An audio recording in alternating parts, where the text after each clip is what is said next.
Welcome back to the deep dive. Today, we're setting aside the usual research papers because we're jumping headfirst into a real epic. Oh, this is a good one.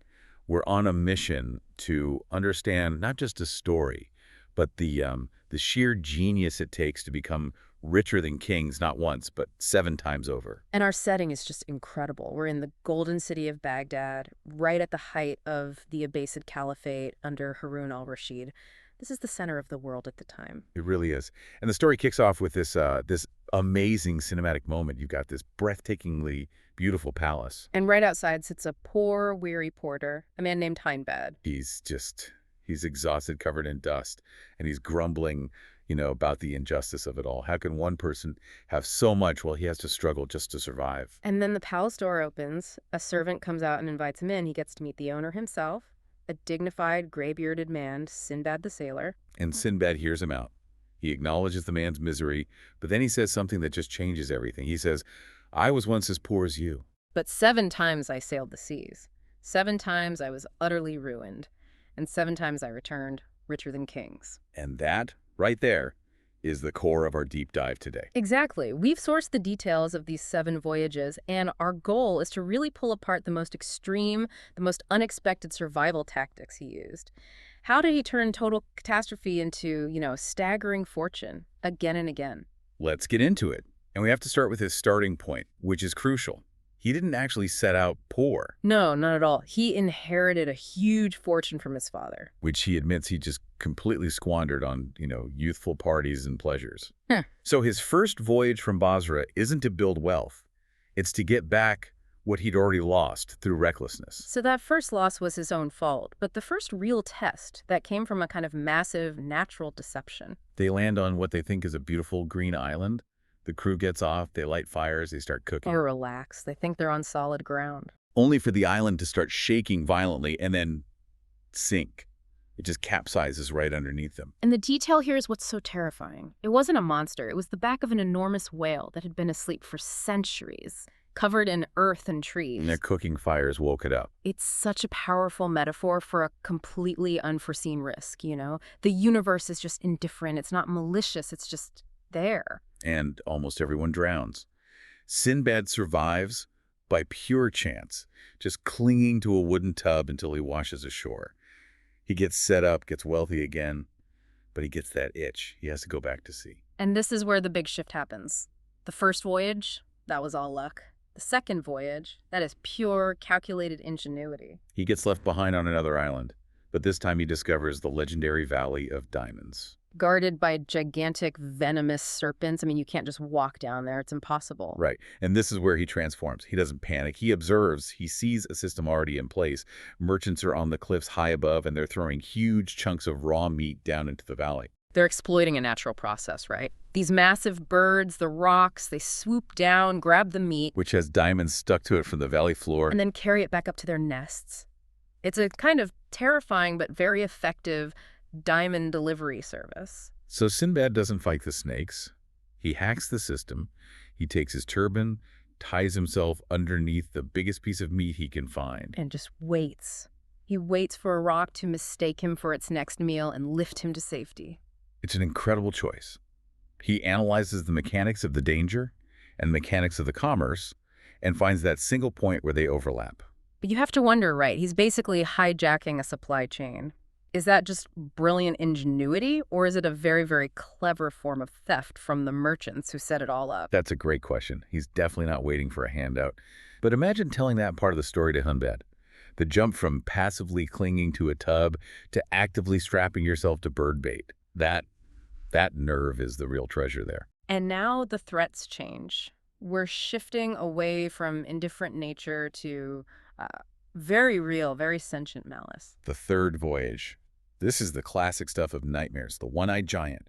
A storm pushes their ship to an island of pygmies, who then lead them straight to this monster. And this is just primal fear. The giant captures them and starts eating them, 2 by 2, roasted on a spit every day. So the solution has to be direct. It has to be collaborative. This is that classic epic moment. They sharpen a spit, heat in the fire until it's red hot. And while the giant sleeps, they plunge it right into his single eye. But blinding him isn't enough, is it? A blind, raging giant is still blocking the only way out of the cave. So they have to get even smarter. It's another brilliant adaptation. The giant lets his flock of sheep out to graze every morning. That's his routine. So they tie themselves to the bellies of the biggest sheep. And the blinded giant, feeling the backs of the animals as they leave, doesn't notice them underneath. He lets his own flock carry his prisoners to freedom. It's just genius. So if the giant was about overcoming physical horror, the fifth voyage is. It's something else entirely. It's psychological torture. This is the story of the Old Man of the Sea, and what's so chilling is how it starts. It seems so harmless. An old man just asks for a ride across the stream. A simple act of kindness. And the second Sinbad lets him onto his shoulders, the man wraps these surprisingly powerful legs around his neck like a vice, and he won't let go. This isn't a quick death. This is months of bondage. The old man rides Sinbad like an animal, beating him, forcing him to go wherever he wants. It's complete and utter humiliation. His autonomy is just gone. He's a slave. Brute strength isn't going to work here. The solution has to be intellectual. And it's incredible what he comes up with. He finds these wild gourds, figures out how to ferment them, and makes wine. He slowly gets the old man to drink it. He gets him drunk. And only when his tormentor is passed out and powerless can he finally break free and smash his head with a rock. The escape took patience. It took, a kind of primitive chemistry. He had to exploit a weakness. It wasn't a fight. It was a slow, deliberate poisoning of the situation until he could get out. A huge leap from just grabbing a floating tub. Okay, so let's move beyond monsters and into different kinds of danger. Let's talk about the threats that come from society itself, from culture and magic. It's a really good question, isn't it? What's scarier? A monster acting on instinct, or an entire society whose laws demand your death? Which brings us to the fourth voyage, and maybe the most chilling custom of all. Burial alive. He's shipwrecked again, and ends up in a city with this harrowing law. When one spouse dies, the living partner is sealed in a tomb with them. Along with just 7 days of bread and water. It's a death sentence. Plain and simple. And of course, Sinbad is married off to a noblewoman who gets sick and dies almost immediately. So they just lower him into this massive underground cavern full of skeletons from past burials, and they seal the entrance. His survival down there is just grotesque. He's literally living off the bread of the dead, the meager supplies left for others.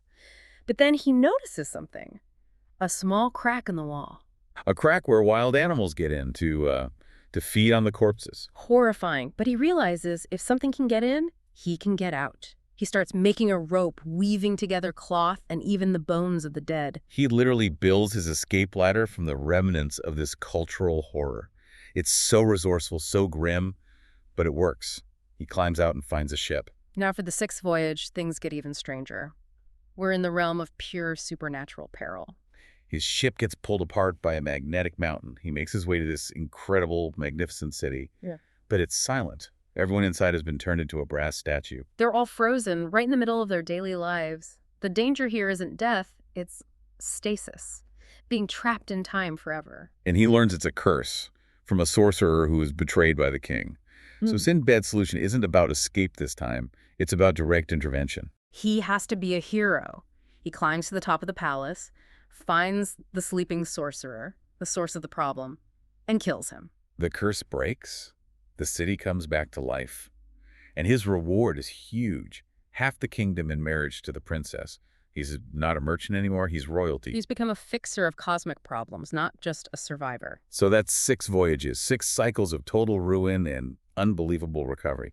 What does that final 7th voyage tell us about what he's ultimately learned? The 7th voyage is really his graduation. He's not a desperate merchant anymore. He's a diplomat.